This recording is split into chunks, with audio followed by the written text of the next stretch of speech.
hizo los cuatro elementos with the permission of the four elements, with the permission of the four directions. During this time, as we are honoring and coming to spring with the permission of the four seasons, the four colors of the communities that we represent, Cara y Corazón, we open up today. We are In Lak Ech, which means tú eres mi otro yo, you are my other me. And in this way, we want to honor and give thanks for another day of life. For Creator, whichever energy you may connect to or understand in your community, in your culture, in your tradition, whether ancient or new, we honor you coming today and all those here. We want to give thanks and honor and ask permission for the Tongva and Gabrielino community, the sacred land that we are on today, that many of us work, pray, community, make community on and connect in that way. Many of us here on this panel and others are making relatives and connecting with those relatives to understand not only their traditions, but what their fight is on unceded Tongva territory, which we are on right now. We also want to honor and give thanks to all the ancestors that you all bring into this space. And in that way, I'm going to ask us if you'd like to close your eyes or to maybe focus on one of the images of corn. That's either on the image or one of the beautiful photographs around us. Or close your eyes and just take a deep breath in. Holding it for a few seconds and exhaling. Another deep breath in. Holding. And exhale, release. You can, as we inhale and exhale, you can, what many of us call it, in our circles, the suspiro ancestral, the ancestral sigh. That sigh for that so many of our community Tongva relatives, as well as their ancestors, have given blood, sweat, tears, and also their life for us to be here today. So there is no coincidence that you are here today to learn, to connect, to hear songs and stories about the corn, to see the beautiful photographs and learn more about the sacred maize. Deep breath in. Smell the corn and smell and taste the corn that maybe some of you have already had. Exhale. For all those who have come together, for all those around us, and for those yet to come. We are In Lak Ech and we're going to sing a song. These are my beautiful sisters who in 1997 came together to see each other through palabra, through the poetry, and began another circle called Montes. My name is Felicia. Buenas tardes, my name is Marlene. I'm Marisol. And I'm Claudia.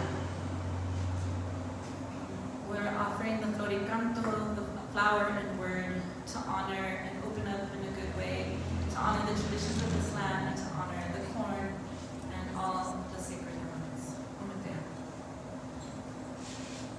The song that we're going to share is a song in Nama, and the translation is that no one here can do away with the flowers and the songs.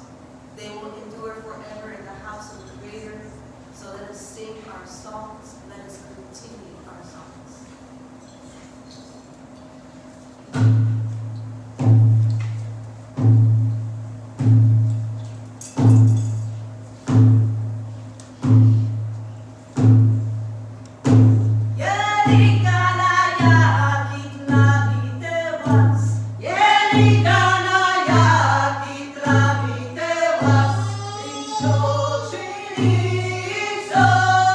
Shuchipil,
all of the community here to represent and honor the maíz, the corn, and our community.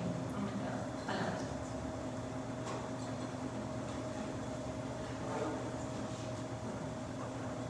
Thank you. Thank you so much for the bountiful song, spoken word. I'd like to thank you everybody so much for coming today. This is our official kickoff of this very special exhibition.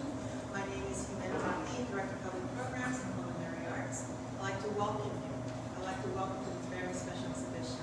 So proud and honored to be working with this group of women here, specifically the curator of the show, Dr. Claudia Serrato.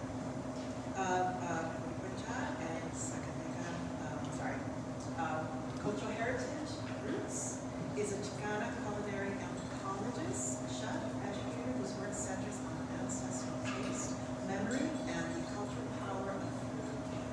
Holding a PhD in socio-cultural anthropology from the University of Washington, she activates memory through cooking, teaching and storytelling, reconnecting Native and Mesoamerican communities to ancestral ingredients and foodways. Her vision blends scholarship with a practice to reveal how taste carries history, identity, and survival, whether in the classroom, kitchens, or community spaces. Dr. Serrato, food is not only nourishment, but ceremony and remembrance, a way flavors connect generations across time and space. I am so honored to introduce Dr. Claudia Serrato, who will take over and do this beautiful program for us. Thank you so much. Thank you so much. And again, I just want to thank you all for taking this afternoon to be here with us, to really just immerse ourselves, right, in the teachings and the understandings of, what makes corn so sacred. And, we were thinking about bringing this together, visualizing it, manifesting it, materializing it. Ximena had asked me, like, who can really speak on my yeast? I was like, Shuchipil, hello. And so I do want to introduce our other two community members. These are fierce mujeres.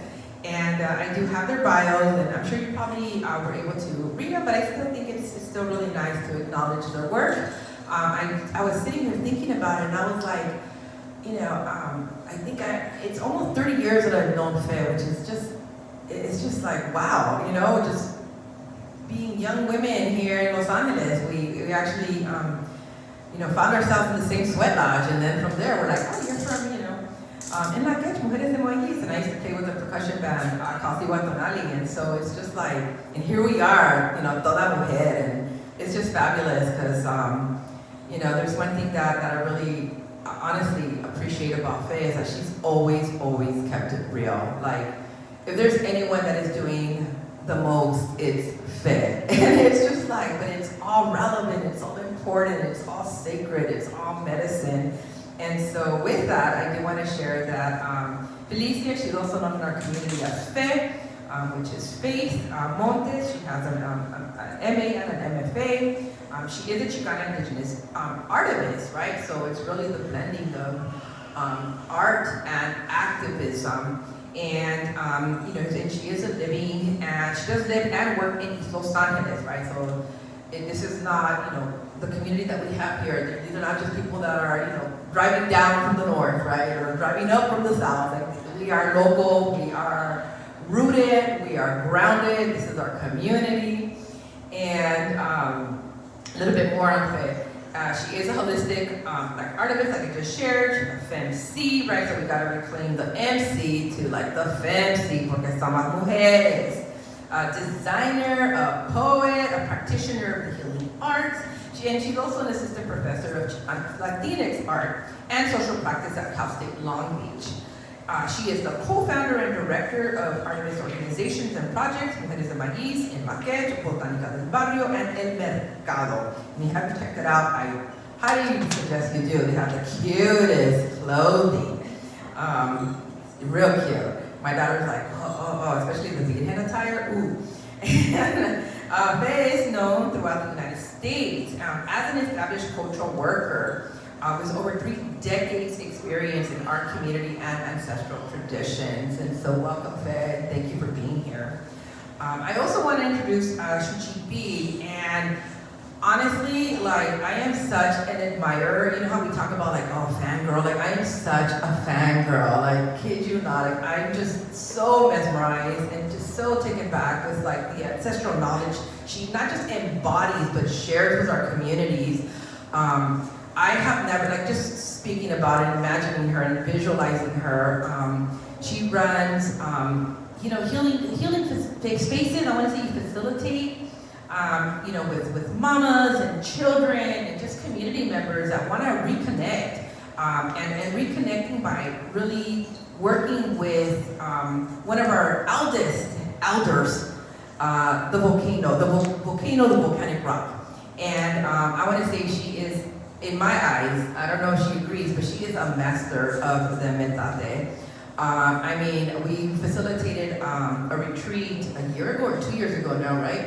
And I was just like, man, this girl can grind. Like, no one I've ever met. Like, I mean, just, it was just, you know, it's like you get mesmerized by her and then the knowledge and the wisdom and the way she just carries the corn and how it's just gentle and it's like a baby. And I'm just like, it's a metate and it's an elder, but it's just like, wow, you know? And so if you haven't tapped in, I definitely say you like look her up, you follow her, because there's just so much ancestral, you know, everything that she just facilitates, and you know, she's such an amazing cook. I mean, just, you know, the way she understands food and the way she speaks through food. I feel like food is able to transmit through her, right? Like, there's knowledge that I'm just like, I didn't know that. And I'm a culinary anthropologist. And she's like, oh, well, you know, who told me? I'm just like, wow. You know, so it's just beautiful. But she is a culinary preservationist. And I really like that. I really like that word, right? Because we are preserving, we are sustaining, and we are regenerating. You know, Shuchipil is definitely wholeheartedly dedicated to revitalizing ancestral Anahuac foodways and awakening dormant cultural memory within the diaspora. And I really love that because, you know, we all carry this memory, right? And sometimes it's just a matter of activating it. And if there's any one person that can do that, it's Shuchipil, right? It's really helping us understand that we carry this knowledge. And so, like, how do we activate it? How do we turn it on? How do we remember?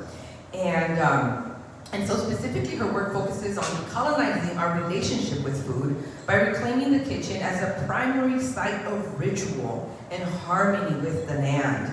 And so, like I mentioned already, through hands-on workshops, Shuchipil facilitates a sacred return to the metate, teaching the technical and spiritual aspects of processing ancestral ingredients. So it's really about relationality, it's really about remembering, and it's really about activation, right? How do we activate? I love that word, by the way. You're gonna be like, okay, she uses that word a lot. Yes, I do. And so by centering these traditional tools, she does help participants, community, families, reconnect and reclaim ancestral cosmovisions and the profound lineage of the indigenous kitchen. And thank you, Mujeres, again for being here. And I'm actually we're just gonna go right down in, and I'm gonna go ahead and pass the palabra to Shuchipil. So here, I'll give you the mic, Mujer. Just give her a quick second. Las notitas, okay. Here you go. Gracias. Thank you, Claudia, for that introduction, and thank you all for being here. I'm going to start with my comments. So yeah, first and foremost, thank you all for your presence here today, for having me, Claudia, for the invite. Claudia kind of went over some of the work that I do. We're located here in South Central. So yeah, my work is really the preservation of the ancestral kitchen. My focus is really behind the metate, so my workshops focus on that, and reconnecting to these ancestral foods, including our menus that we're here for today. So many of us know that our relationship throughout this continent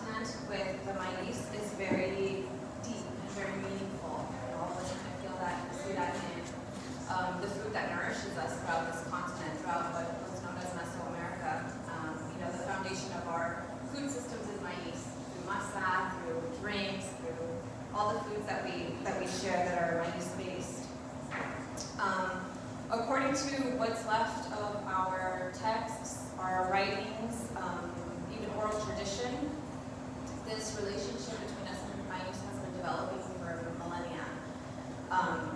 And really since time immemorial for us, right? We've been working side by side with this maíz since the beginning of time, and we find these stories that have been passed down, and sometimes they're still intact in some of our texts and writings that are still here with us, if they have not been destroyed or stolen. But you know, some of our creation stories mention, like for instance, the book Food talks about us being created and shaped from maíz, being people of maíz. And you find that throughout the Americas. The creation story is intertwined and very interconnected to maíz. And we've also evolved beside our maíz. I'm not sure if you all had a chance yet to kind of look over the photography that is presented here today. But it kind of shows you a little bit of the evolution of the maíz, starting with our simple. But we've evolved next to it in multiple ways, and one of the ways, of course, has been this evolution from those simple to the maíz we know today. But we've also both been through some very intense processes of colonization, attempted erasure, displacement, even continued violence against us, oppression in many ways, and then simultaneously our maíz has also undergone that same process, and we see that with genetically modified maízes that have been introduced into our diet, specifically here in the U.S., where more than 90% of our maíz that we are consuming here is genetically modified. So its genetics have been mutated in a lab, so completely changed. But that point is actually extremely important for us to understand and acknowledge also. Being aware of the colonization that isn't only physical, but has also been a process that has shown up as an attack on our food systems, is presented to us specifically with our maíz. This acknowledgement, understanding, and speaking on this also, it kind of helps us. It's profoundly important, especially in this moment right now, where we're gathering together, we're honoring our maíz, we're speaking the truth about what has happened, and for all of us how it has affected our lives or changed our lives in one way or another. It's important for us to find these spaces where we dedicate our time and speaking on our experiences, on how we have been impacted with the reconnection to this ancestral maíz, the genetically modified maíz, that are ancestral maíz. So these are really divine moments of reformation. So again, I do want to thank you all for just being present and opening up the space for these types of conversations. It is really important. Despite everything that we have faced together with our maíz, we remain tethered. We're here together. We still have these spaces. We reside in the belly of the beast. We are in the middle. If you guys look around outside, we're surrounded by tall buildings, barely any place to even grow maíz. It's almost like intended for us to completely forget how to work with the land to even have maíz. Not many people are growing it themselves anymore. And this is very intentional. But besides and despite all of the attempted separation between us and our foods, we are still here and we're rooted, and we find ourselves creating these hubs and these spaces to help each other reclaim the importance of this maíz and of our foods in general.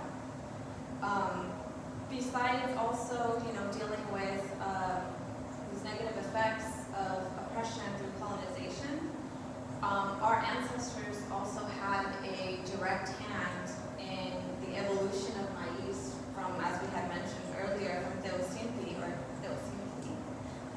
to simpi, or maíz, as we know today.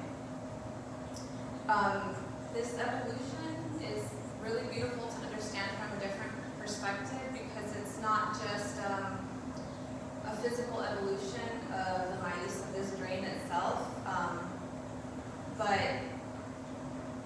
it is an agreement that we have between ourselves and this very sacred food that has been gifted to us. Through my own reconnection to this ancestral seed in particular, Claudia had mentioned this word already, but I did have an experience of memory activation. My experience felt very indescribable because I didn't really have anybody to talk to about this, to help me understand what was happening. But it felt like what I was experiencing was an awakening of dormant genetic memory. It almost felt like these memories had been waiting for somebody in my lineage to reconnect and to remember. You know, it's just been dormant, just waiting for somebody to reconnect to these seeds in this and these foods in this way. I came to the conclusion, even though I didn't have anybody to really speak to about this, that what was happening is that these seeds carry genetic memory within them, that when they connect to our DNA together, create this activation that I was feeling. They carry like a blueprint, you know? They carry the stories of our lineages. They carry like a manuscript, like a manuscript that once we start connecting to it in this way, helps us remember and understand where we come from, what the importance of this seed is. I spent many years actually on this path before I found out that there was a name, and I actually learned this from you, Claudia. One time we were speaking before we had our retreat, and I was telling you about, I was having all these experiences, and that's how I kind of came to this path. And you actually named that feeling for me through science, which is epigenetics. And I had no idea about this. So to me, although I didn't need validation because I knew that what was happening in the process that I was going through was 100% real, it was really profound to know that there is studies being done on this and that it was real. You know, there is written documents, and I'm not the only one who has experienced this. So it's more of like a confirmation for me. And then, to be honest, this moment triggered like a profound moment for me.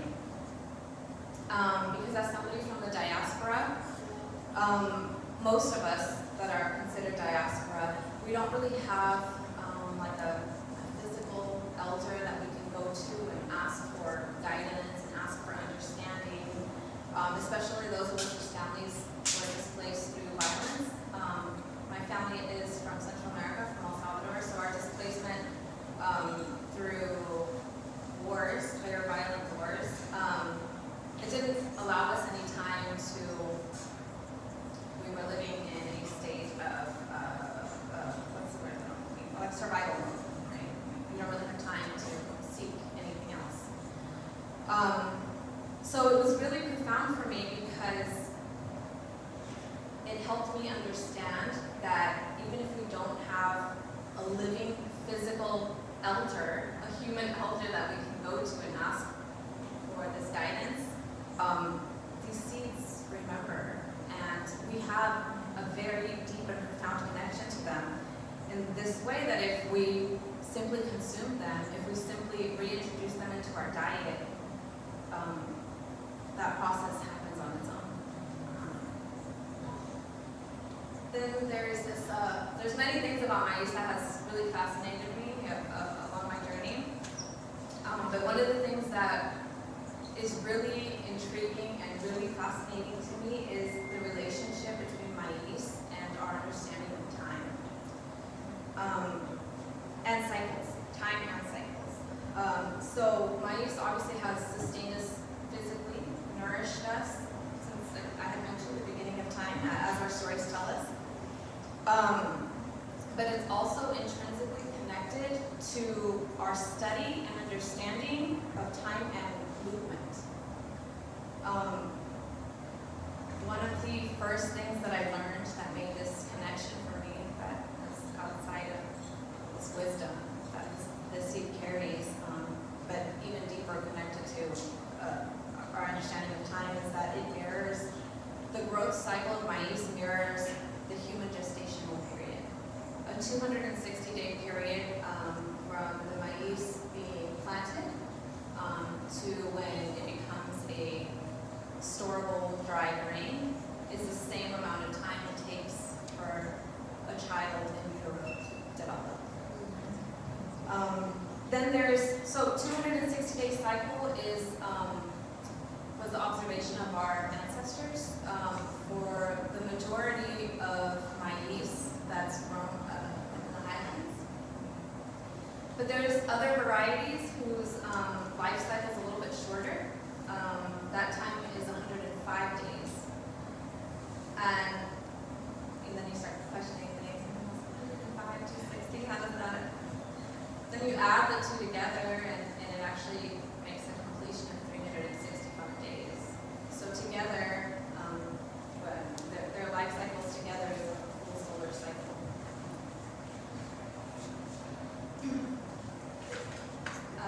There's another very profound connection that our ancestors throughout what's known as Mesoamerica, their understanding of the movements of planets, star systems, cosmos, is very precise. And the understanding and observation of the life cycles of maize and the way that they grow was closely followed and understood by the positioning of different star systems and planets and their movements. They follow positions of star systems to understand like the perfect windows of planting and harvesting. For example, the Pleiades star system was followed for spring planting. What we know as the Big Dipper, that star system, and Polaris. It also sets agricultural patterns. Our ancestors also believed that these specific star systems were actually, they embodied the governance and order required to sustain the crops, so that we had healthy crops and we weren't wasting any time planting them specifically during these time windows. Then there's another astronomical event that happened, which is the zenith, when the sun is positioned directly above, and there is no shadow that is cast. There's actually two zenith passages throughout the year. So the first one would mark the time for planting. This gives like a perfect alignment between the sun and the earth. And we know that the maize is sustained by the sun. It cannot survive without the sun. As opposed to some other crops that really need shade before, so that they can really root. The maize needs sun. It needs sun to thrive, to grow, to be strong. A lot of times it actually won't make it if it doesn't have sun available in those first weeks of sprouting. And then there was the second passage of the zenith, and that's when, if you all are familiar with some of the traditional agricultural practices of maize, there's this thing called la rodada, and that's when the maize has reached its maturity level, but we leave it on the stalk to dry completely before we take the kernel off of the cob. And so it's folded, and that allows it to dry on the stalk, which gives it the best everything. But it also prevents any moisture from getting in, any birds from picking at it. So the second zenith passage marks the lomblada of the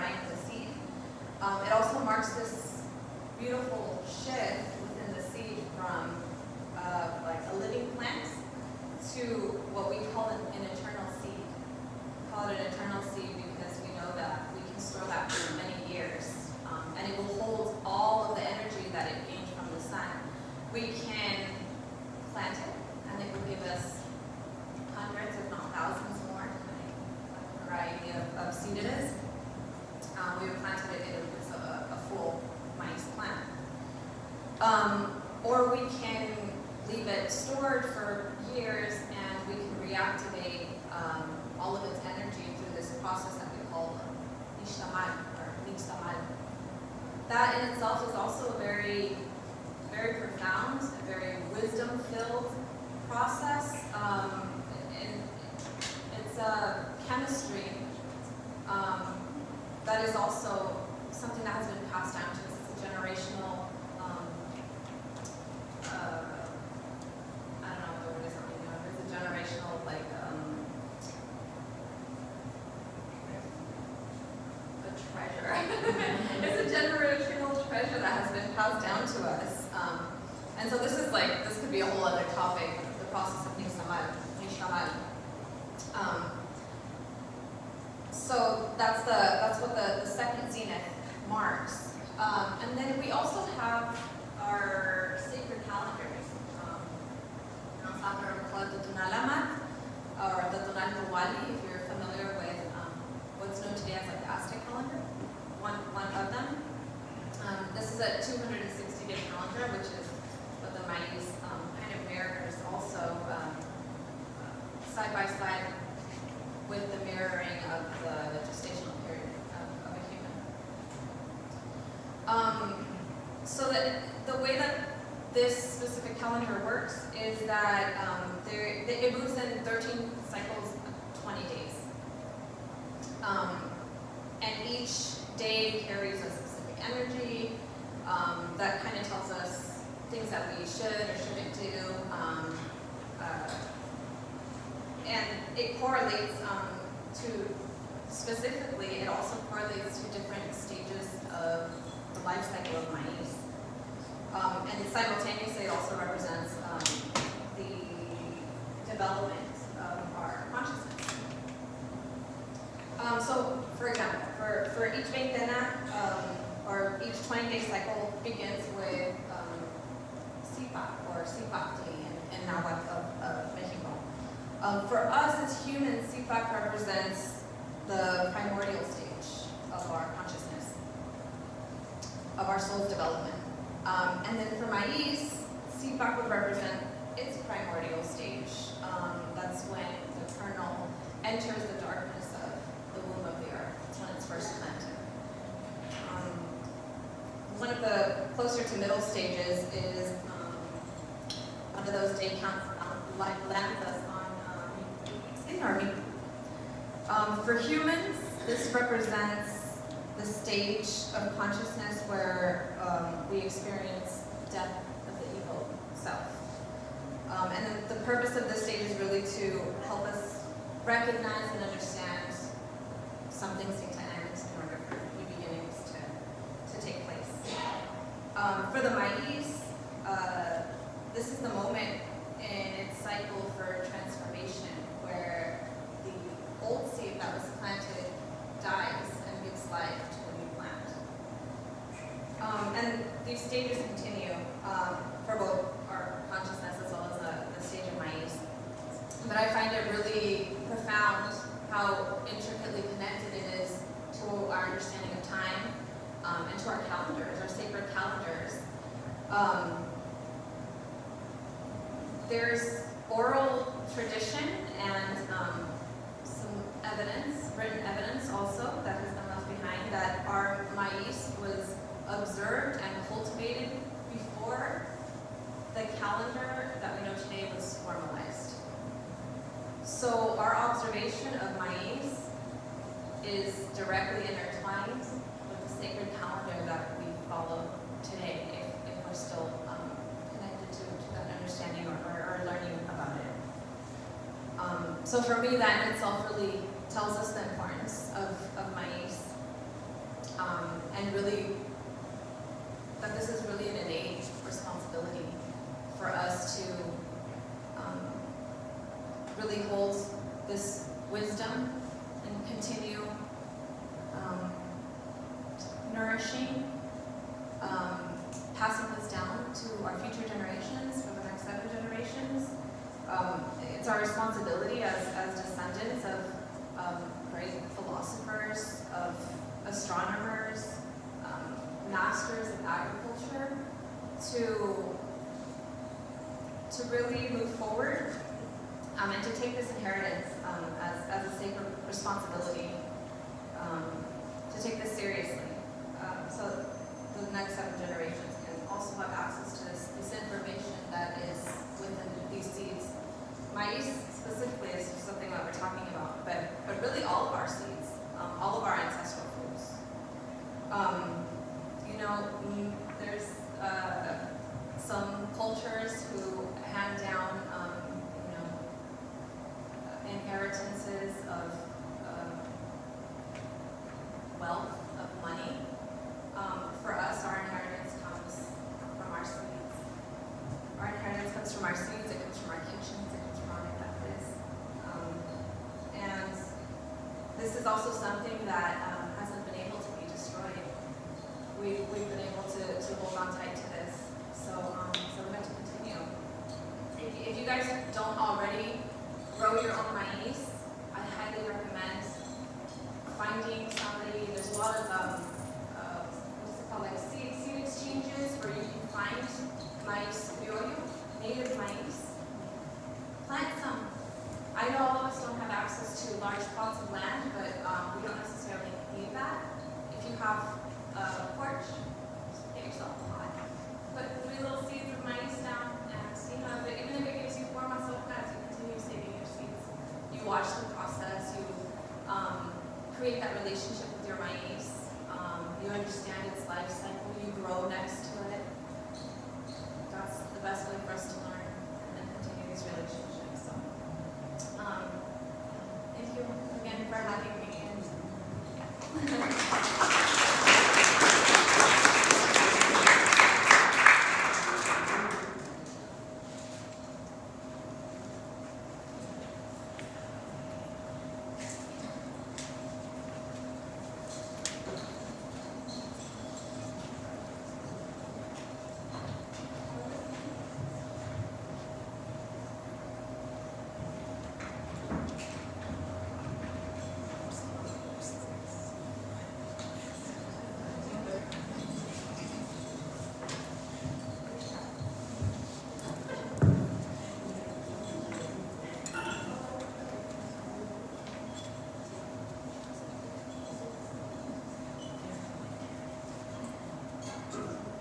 Check. Okay. You gotta be smart.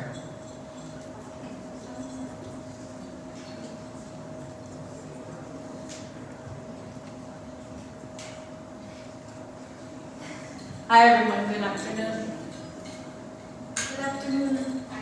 I know I said it earlier, but you can tell maybe I'm an educator and move around. I'm a professor as well, and I sing with In Lak Ech, Mujeres de Maíz, and Claudia we met. I remember more about the different circles of women, right, who were reconnecting, who were learning about the ceremonial ways, who were learning about the traditions, who were learning about the calendario, who were learning about the corn, while we learned about ourselves, while we were reconnecting. And since 1997, these mujeres here, and so many here, and generations more, and generations before, as you said, the 7th generation, many of them before us have prayed for us to even be here in front talking about the corn, right? And done so much, kept those seeds, protected the drum, or sang those songs, hidden away. And I'm thinking of those people today as we have built the movement MIPA. I thought it was really important to show some images because I have grown corn and I have studied corn. I teach students about the calendarios in my Xicana studies classes, or I talk about the sacredness of maybe Marisol Lidia Torres' art or mural, right, and the corn and the mujer, and how maybe they're Lily Flores talking about Shauki and the Luna, and we talk about these symbols that reconnect them to themselves. But today, when I represent myself as In Lak Ech Mujeres de Maíz, I represent many, many more. And today it's beautiful to see so many other circles, but usually I'm by myself in those spaces, right, talking to young people. And so what I wanted to share more today is not necessarily about the specifics of corn, but how corn has manifested and manifested into our communities. Of course, eating Maíz, elote, what are the other ways? What are all the ways that we can have corn? Tamales, atole, mezquite, or esquite, cacao. Anyone, one more that has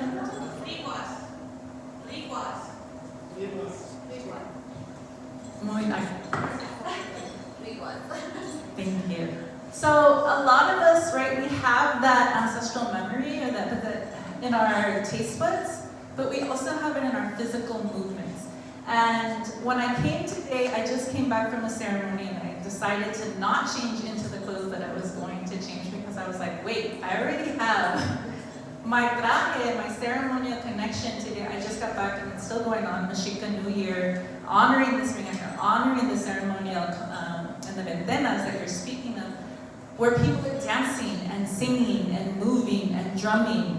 And so even for myself, movement, right, danza, is that ceremonial way. So what I'm going to share is a little bit of how all of us, over the last 30 years, have made a movement milpa, and have seen where some of us were not the first at all, because there was many before us, and I'm going to show those people, or some of those people, but how it's been this lineage, and that the milpa that we see has gone and gone through the different time cycles and life cycles and grown again. So I really wanted to honor again, and I always do this, and we did it in the beginning, but to make sure to honor that, because we are coming from different communities, whether migrants or been here 100 years, your family, or 1 year.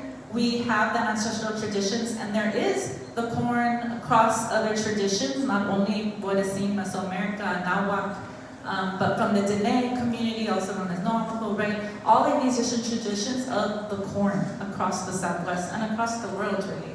And I wanted to honor some movement elders today that talk about the corn everywhere, from the United Nations, where Tupac, Enrique Acosta, Aratona Tierra in Arizona, would speak about indigenous people, but also the diaspora, the Xicana Indigenous people. These are people who have studied what we're talking about for decades even before us, and who would go to the United Nations and speak about how we need to stop genetically modified corn, or how we need to recognize these communities in diaspora because they came because of the war, or because of our economic refugees and crisis from Mexico and across the world. I want to honor Tongva and Xicana elder Gloria Molina. All of these, rest in peace, because we're learning about these people, and she represents the traditions here through Mujeres de Maíz, but in many other ways, reconnecting. She started the first clinic, health clinic for Brown Berets in East LA, and we have brought her tradition to continue that. On May 9th, we'll be having a health clinic focused on ancestral traditions. And then Dr. Simply Roberto Rodriguez, who has some of his books, including one about maíz, which was an anthology, who out of the University of Arizona and many places talked about it, but he didn't just teach about it and read about it and write about it like most oftentimes academics do, right? Like our community members and our sisters, hermanas y mujeres de maíz aquí, he ran in spiritual runs, or he retired to live behind Teotihuacan to learn and to offer ofrendas daily for people who were in pain or who had passed. I was lucky enough to go when I was able to make, because of my privilege to be able to go to Mexico, was able to connect with him many times before his passing. My path a little bit is as an artist, as you mentioned through Claudia's bio, but I think one of the key parts for me in regards to maíz is the cultural barrier, right? Holding that corn, being able to say, well, as Mujeres de Maíz, when we talked about it, we were like, well, maíz, it's in different colors, it's in different spaces, it's across all our different traditions, it comes in different sizes, different colors, just like mujeres. And that's why one of the reasons, right, we kind of connected the idea of Mujeres de Maíz. At that time, I didn't know how to grow corn. I ate corn, but I didn't have that connection at 1997 as a college student. Unfortunately, part of that diaspora, and being second and third generation, both of my sides of my family are from Chihuahua, Mexico, right? There is that tradition there, but part of colonization and assimilation, I had lost that, right? And so to be able to connect back and understand some of those traditions and be taught by Gloria, by Tupac, ran with Roberto and so many more, many of us have done that, has been connecting to the corn in different ways. So I think another key thing in terms of the tradition and the calendarios is for us taking care of el fuego. I was reminded very sweetly of a jardín, Proyecto Jardín, when some of the mujeres de maíz were asked to come and sing a song. Whether it was an In Lak Ech song or a Tonantzin song, to sing songs while we were planting corn. And Proyecto Jardín, Irene, asked us various years to come and sing songs, please. Sing songs while we plant. And we also got down into the dirt and began that tradition and understanding to reconnect to our ways. So the element caretakers, of course, the agua, right? Corn needs us. Maybe physically as placing, but also the songs. And in one of my classes, we speak about Jose Burciaga's book, Cultura. And there's an article, it's very, very, if you haven't got the book, it's great. It's just very personable articles and spaces. And one of them is called Passive Resistance. And somebody wants to learn about maíz. And so they say, I'm gonna write a book about maíz. I'm gonna go to one search in the encyclopedias and Google at that time, right? And read about maíz. I'm gonna read every book about maíz. And he goes to Mexico and he's like, can you teach me about maíz? Doctora, teach me about maíz. And you might say the different information and they learned. And then he went to a pueblo. The danzante's like, I'm gonna teach you about maíz. El capitán, ven. You're gonna come and sing all night in a velación, all the cantos about maíz. And you're gonna have atole, and you're gonna have tamales, and you're going to learn the cantos, and and then at 4 in the morning the next day, we're gonna go up to the hill, plant the corn, and then dance until 8 at night. 12 hours for the maíz, with 2 hours of sleep because you sang all night about the maíz, right? And he was like, oh. So participant, right, observation, learning about the conocimiento and cultura work, healing by the corn and by the hierbas and by the songs, or the movement, the danza, the tradition, right? By connecting back to this corn and learning about the traditions through clothing, through physical traditions, and sharing. And so what I'll share right now a little bit briefly and very quickly, some of the images, is about how Mujeres de Maíz, In Lak Ech, Botánica del Barrio, and many of my sisters here through their murals, through their traditions, through their workshops of asking people to come and sit at the petate. Sit on the petate with the petate, right? And all of these things is part of a resurgence of a movement Mipa. Some of us have the tradition from our abuelas, from our mothers, and we're very, very connected. And then some had to bring that back, generations across. And so part of it is sitting in círculo, right? Part of what we do, as many of us are educators, is sitting in círculo or traditions with young people who are like, yeah, I have the elote on the corner. And the corn sacredness is understood in their ancestral domain, but not really through other traditions always, right? So really connecting that. By understanding some of the flores de Aztlán, I was beautiful. I just saw one of the cuicui come into the círculo of the danza. Pretty much when I was about to leave over here, and it was beautiful to see the generations. And many, the flores de Aztlán, Linda Vallejo, if you know Xicana ceremonies, these are all artists and singers from years ago who started the movement Mipa.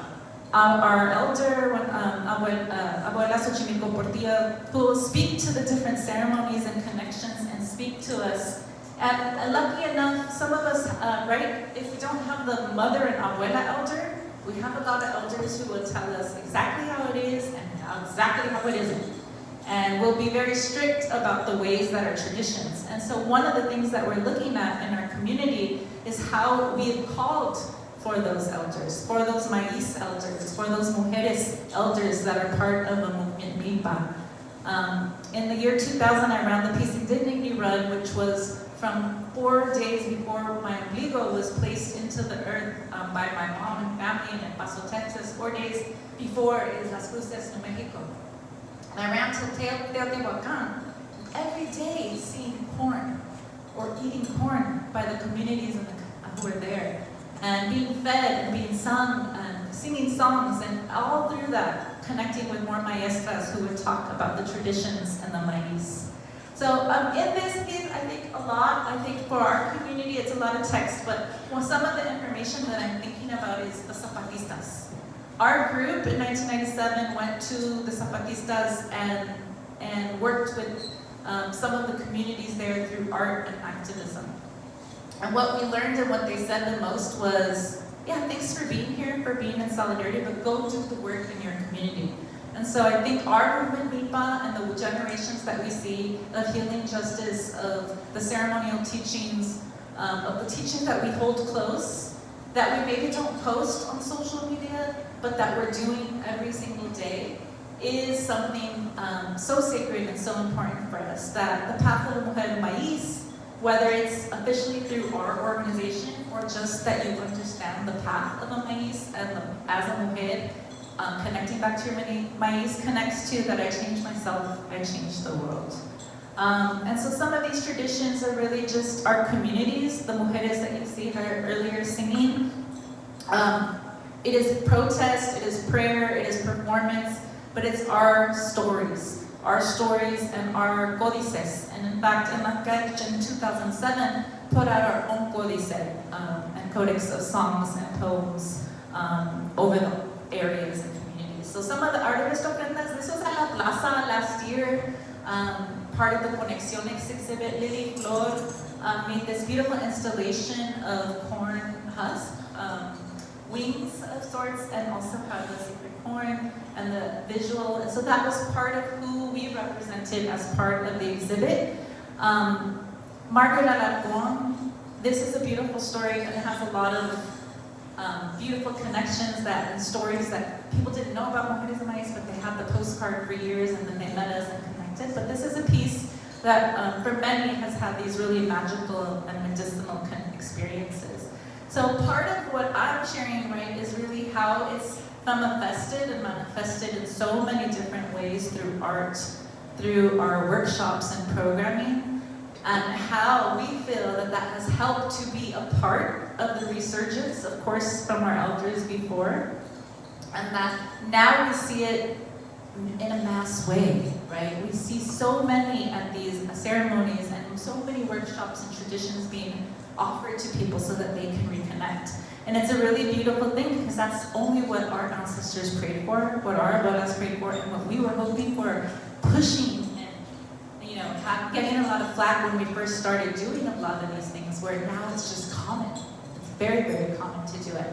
And so, you know, having herbal walks or putting up artwork with our young students about maíz, or having trans community members, trans women come up and say, we are part of the corn as well, right? Teaching the little ones about the corn, or connecting through full moon circles. These are all spaces, including this exhibit, which was 10 years ago, almost 9 years ago, here at La Plaza de Cultura y Artes, which brought back the ideas of our corn and our maíz. So I want to speak a little bit about the wellness ways, because on May 9th, we'll be offering another open and free Plática, as well as workshops and sessions. It is focused on our comunidad migrante, en la gente que habla español y que a lo mejor no llegan a eventos así, y círculos así, o talleres así que ofrecen muchos de ustedes o nosotros. So we're really, really trying to focus on a community that to honor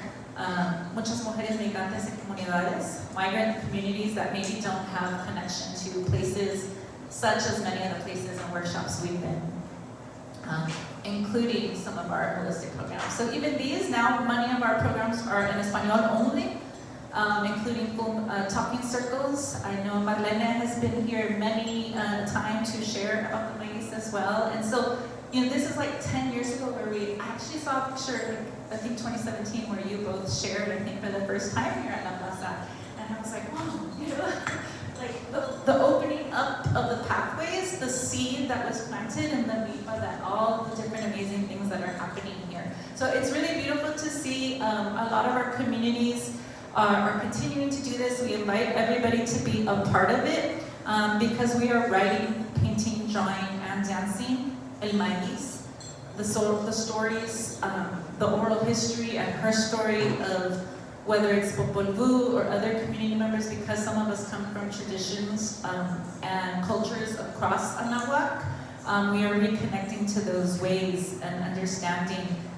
And this is a picture just of our anniversary, our quinceañera, of having monthly full moon circles every month for 15 years, right? Except during COVID a little bit. But these are spaces where we've grown that corn and we continue to open it up for others to be involved, and for young people especially.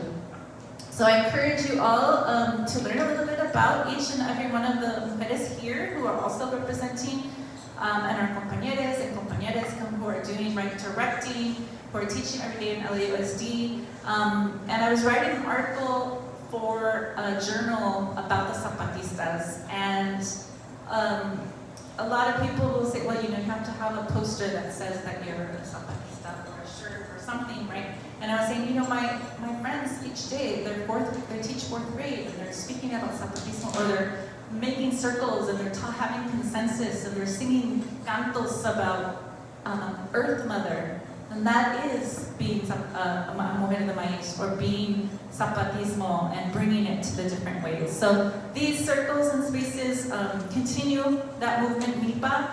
And the last one, I think one of these last images, is the Rites of Passage program that our compañera Sara Mendoza from the Los Angeles Indigenous Peoples Alliance has brought up for many years. And we have 15 weeks of programs with young women from 12 to 17 years old, and we began to speak about these offerings and these experiences, so that it doesn't just come from certain communities. And so we've seen that cultural shift, the generations, these spirit babies, the grandbabies that are born into corn, or born into the mezcales, born into the traditions, are blessed with the corn. My Diosa daughter is currently dancing right now, and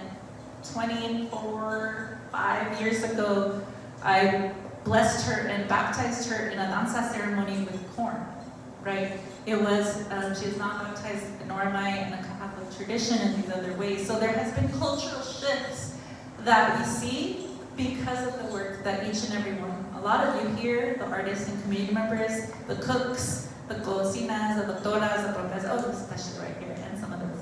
So we've seen a lot of accessibility. The access to it has become proliferation, the proliferation of it, but I really want to think about the care that we want to take to it, because the responsibility that has been given to us, many of us have elders that will keep us in line and will say, you're doing that, don't do that way, don't hold that corn, or whatever it may be that way, don't hold that instrument right that way. And so having responsibility, whether it's to a higher power, or to a maestra, or to an elder, is very, very key. And part of what some of the things that we see are oftentimes missing in some of the circles, and the community base, right? Continuing to connect it and not see it as a commodity, as some people see corn, right? And the powers that be.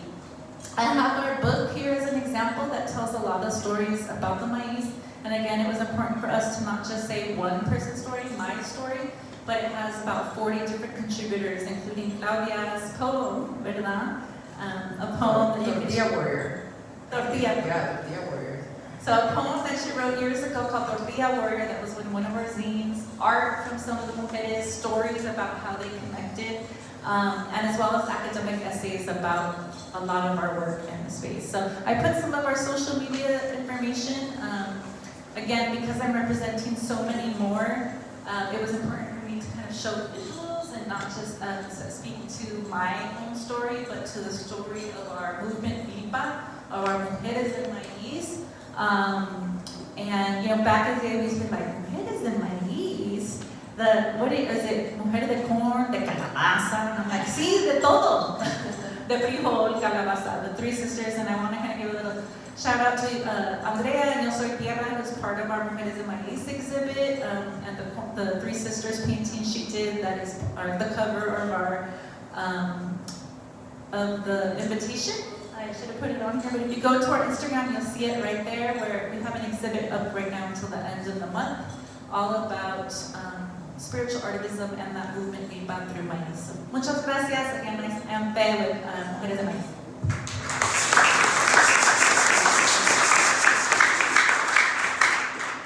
Thank you, Faye. Wow, there's a lot. I took all kinds of notitas as I'm sitting here, and it's just reminding me, activating some memories, some of my own memories. And immediately my mind goes to a lot of things, right? When I think about food, when I think about corn. And I do want to share just a few little snippets, and then I want to talk about the corn cycle story that we see here. And so I was teaching Chicano studies class, and had a student who was like, I'm fourth generation. Like, none of my family is connected to, our family in Mexico. Like, I don't even think I should claim, that I'm a Chicana. I think I'm more American, and I was like, looking at her, and I'm like, oh, okay. I was like, let me ask you a question. And she was like, yeah. And I was like, do you eat tortillas? And she goes, yeah. I was like, do you have a comal at home? She's like, yeah. And I was like, do you have a tortilla warmer? And she was like, yeah. And I was like, hey, like, you're more connected to, like, your ancestry and to who you are because of our maíz. Like, don't think that, you don't have any connection, because one thing that I really stand by is that there is no culture without food, and there is no food without culture. And so immediately, right, with, both the mujeres sharing here, I couldn't help but really, want to speak on how corn is really, it's what is in alignment with who we are, right? It's our identity. I feel like, the way Shuchipil was sharing, right? It runs in our veins, like, it really is there. There is such a science which is called epigenetics, which has determined, right, a lot of what we crave today, a lot of what we eat today, a lot of who we are today is a result of our grandmother's diet, in which, believe it or not, was a meat-bot diet. And one thing, we have the same elder, and one thing she told me many years ago, she said, you know what, Claudia? If we don't do this work in helping people remember and recover and regenerate, and eating not just our maíz, but eating, other comidas like our cactus and so forth, the food's gonna go away. And if the food goes away, then so do we. And so, for me, when I was, envisioning and kind of thinking about, the sacred cycle of corn and why it's important for us to bring this here to La Cocina de Gloria Molina was, to help us remember, right? So this is really about remembering. This is really about, tapping in, going deep. And, I'm just kind of like going through my notitas here, and again, Fe also mentioned, canto. And before, because I cook, I'm in the kitchen all the time, and one year, God, it was about 10 years ago, I was gifted some red mohawk corn, and I was told, by a seedkeeper, Rowan White, she's over up north right now, and she said, hey, Mohed, I'm gonna give you some of this mohawk corn, but this is a very stubborn corn. And I was like, stubborn? Okay, corn has attitude. And she's like, you can't just plant it. She's like, you need to actually put it in agua. She goes, then you gotta offer it tobacco, and you gotta sing to it. And I was like, oh, like there's a whole protocol to this. And she said, well, because we tried planting it. She's like, and it didn't grow because it comes from the east.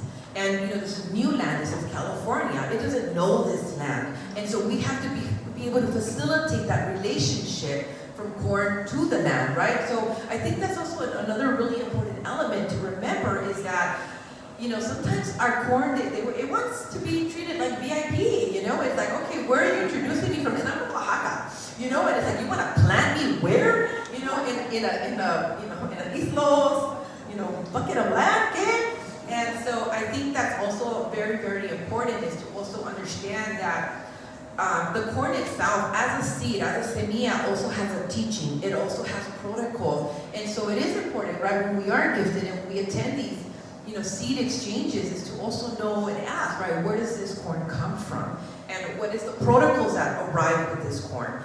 Because at times, you might want to plant your corn and you're not going to get corn, and it's because it's being stubborn. And so, that's something that also came to mind. And what's really interesting too, and I really love, thinking about and understanding that, corn comes in all sizes, yes. It comes in all colors, yes. And again, when I finally, did my offering, I prayed to the maize, I sang to it, I put in tobacco, I soaked it in water, and I planted it.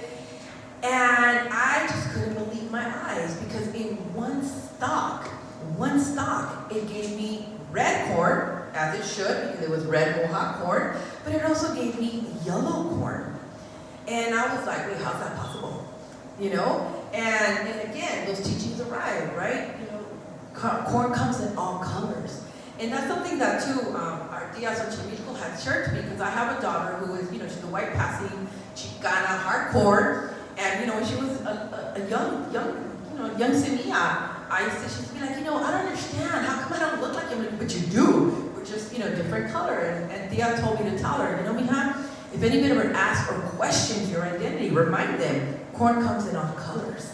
And that worked till she was in 5th grade. After that, she got a little bit in 6th grade. I'm like, just remind them, just tell them, corn comes in all colors. She's like, no, Mom, no one says that anymore. And I was like, oh man. Well, that worked until 5th grade. 6th grade came, that wasn't a successful way to think about it.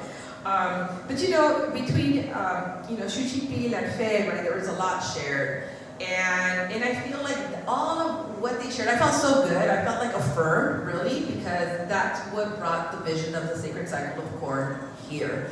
It is a movement. It is a journey. It is a story. It is cosmovision.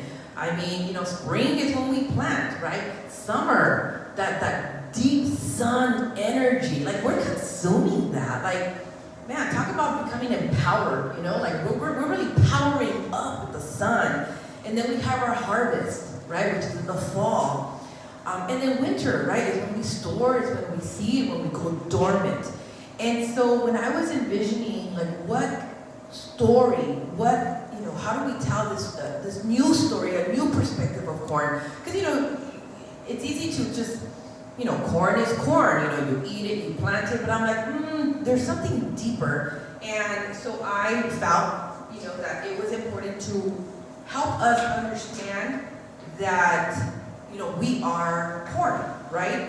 And, like I mentioned, it's not just a cosmovision.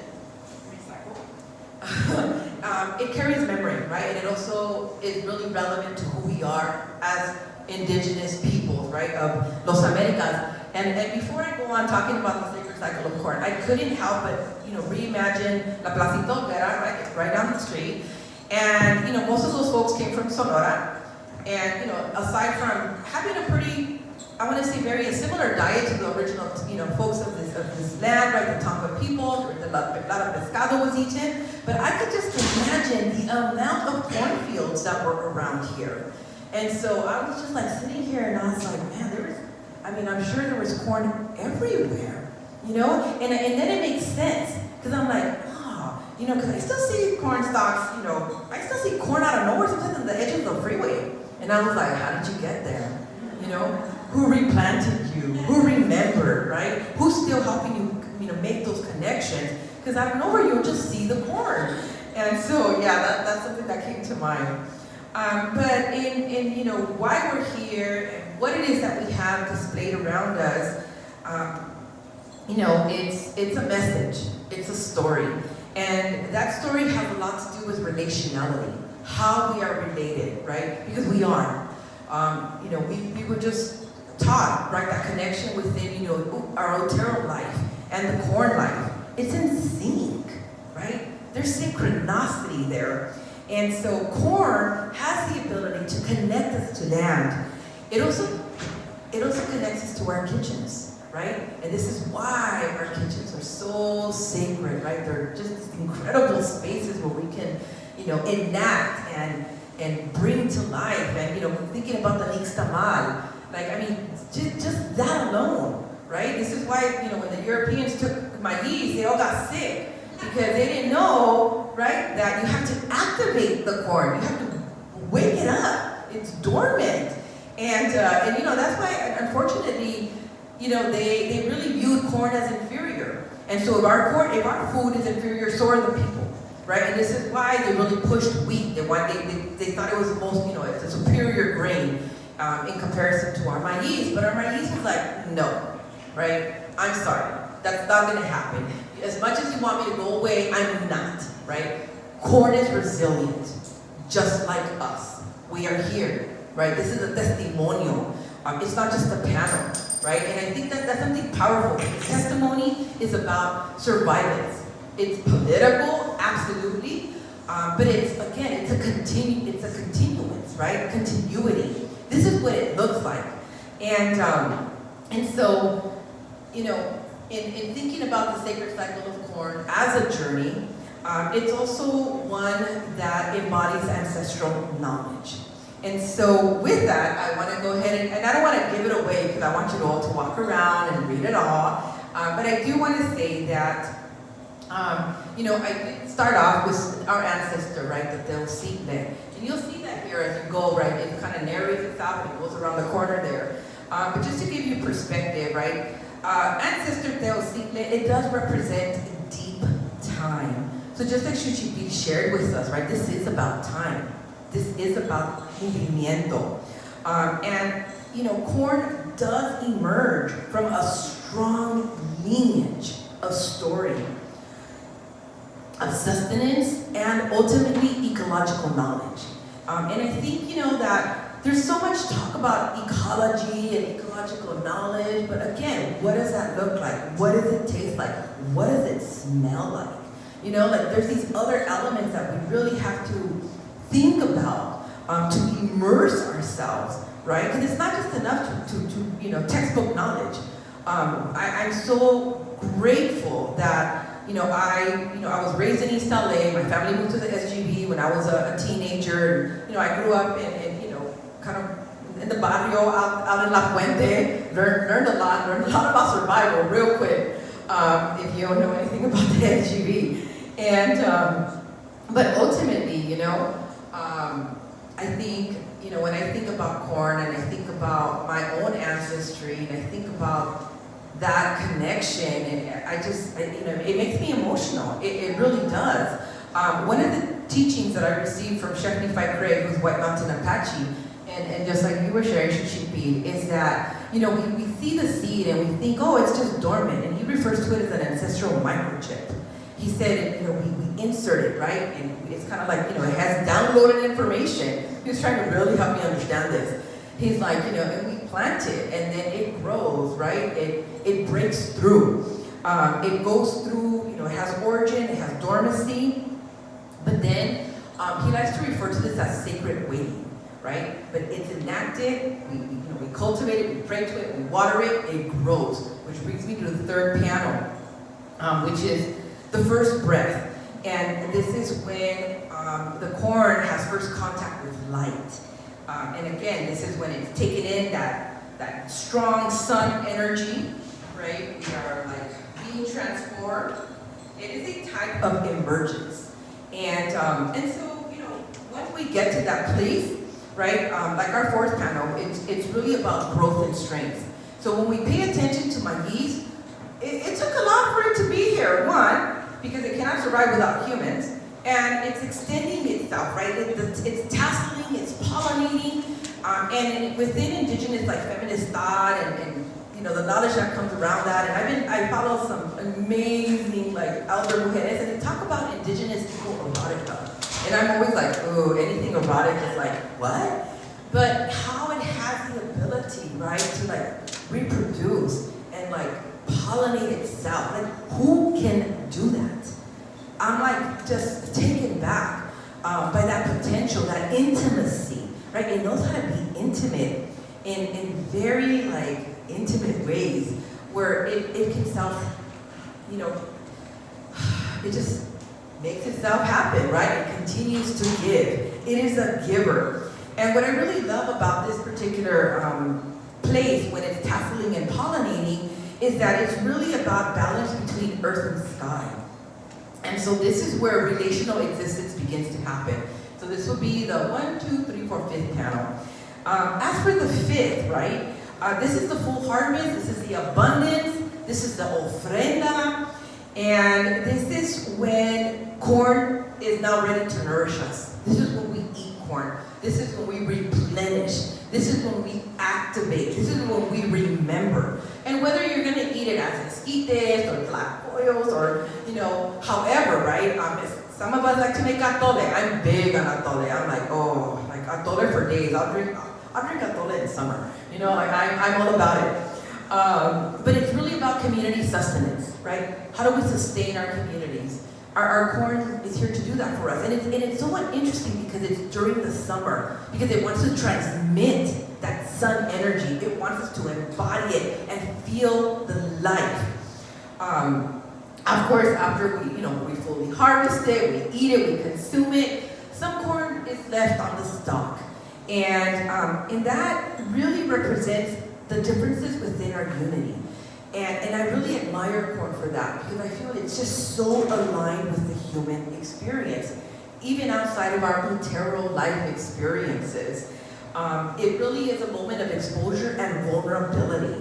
And I think, for humans, at least for me, I can speak for myself, I used to have a problem with being vulnerable. I didn't like being vulnerable. It was scary, I was intimidated, I was like, man, to put myself in a vulnerable place, like, especially growing up in the neighborhood, you don't want to be vulnerable, you don't, like the way we say, you don't want to get caught slipping. And corn has taught me, right, and our communities that, it's okay to be vulnerable. It's okay to not know, and it's okay to be unwhole, right, and it's okay to be exposed. There's nothing wrong with that, right? Because that's when we become visible, right? We've been erased for so long, especially with colonial narratives. It's constant, erasure, constant erasure, constant erasure. And corn's like, what? Yeah, estuvo. Like, enough's enough, right? It's time to be vulnerable, it's time to be visible. And that leads us right to the panel number 7. And then my most favorite corn stage, which is the huitlacoche. I love huitlacoche. Like, huitlacoche, I'm huitlacoche forever. And this really represents rupture becoming nourishment. And, and some of us see rupture as like not such a good thing. And I'm like, no, we need rupture, right? We do need rupture because it demonstrates how transformation and mutation are part of life cycles, right? Some, and again, I think for some of us it's even like, becoming elders. I know my elder said to me, you're not really an elder until you start plucking out the hair of your chin. And I was like, what's to do with that? I'm like, I'm okay with just some of the gray hair. But like, what does that mean? Does that mean you just toss us to the side? Absolutely not. It means we're carriers of knowledge. We have wisdom. We have lived a bit, just like maíz, right? And this is where the fungus comes in. And for some people, they're just like, I ain't gonna eat that. It's fungus. Man, people, in the high culinary culture, they consider that corn truffle. Like, ooh. And that's like, exotic food. In the rancho, in the pueblos, it's huitlacoche. And it's so nutritious, and it's just so wonderful. And of course, once we consume the huitlacoche, and or not, right, we don't, that's okay, because guess what? The corn returns to the soil. And this really becomes a preparation for renewal. So this is the part where we evolve, right? But it doesn't mean it's our ending. It's a new beginning. And, and for me, it really is about nourishing the soil, right? It's decomposition, yes, but we're nourishing. And that's what elders are for, right? They're here to nourish, just like corn. This is why corn is our elder. And then finally, the new seed, the rebirth. And this is where, those little seeds that are just kind of sticking around, they get replanted. And this is, again, where the preservation comes in. But the cycle begins again, right? This is where the next generations come in. Corn carries that ancestral knowledge forward into the future generations. And so, coming full circle, because we like to move cyclical, this is a complete ecological rhythm. And this is why, working with Ximena, working with Plaza Cocina de Gloria Molina, we were like, you know what, yes, there's a lot of exhibits around corn, but not one like this, that really honors the synchronicity between human and corn, and the sacredness, right? What makes it sacred? Again, it does mirror our human and also to our ancestral existence, right? It is aligned. This is really about attunement and alignment. It is, corn not only nourishes us, but a reminder, it is a teacher. It is our relative, and and in some academic spaces, they like to refer to it as a living archive, right? I think of it as like a codex in the flesh, or hasta like tapping into like Gloria, out of historia teoria, it's a living theory, right? Of what does it mean to be in survivance? What does it mean to decolonize, right? The first lesson, the first teacher of decolonization is corn. Corn was like, I don't think so, colonizer. Not today, colonizer, not today. And lastly, right, the sacred cycle reminds us that nothing is ever lost.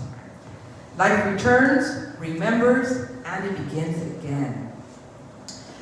And with that, I want to thank you all for your time, your energy. I know my daughter-in-law, she had to leave with my grandson, and but she nourished I think a majority of us with her blue and yellow corn. There's still some cornbread back there. I still see it. Please help yourselves. Yeah, por favor. And really, this is an invitation for you to journey, right? And remember. And so I do invite you to start at the beginning and work your way to the end. And with that, Ximena, unless you have any final words for us, I know we have some sacred cycle of corn classes and sessions coming up. I want to thank you guys so much for joining us tonight. I do welcome you to come back. Claudia's going to be teaching 4 more classes in conjunction with this exhibition. I left some flyers on your chairs. Be so kind, be friends with us on Facebook or Instagram or our newsletter to know more about upcoming programs. But for this season, corn is going to be the main theme in all of what we do. Tamale making, corn tortilla making, again, but it's really special classes curated by Claudia. There are a couple more on the back table there, a little cocktail table for those who may not have gotten a bite. It's absolutely delicious. I did save some for the team here. Thank you so much for sharing your knowledge and wisdom and canto and bringing that beautiful energy here to La Cocina de Gloria Molina. Muchísimas gracias. Have a great afternoon. Thank you.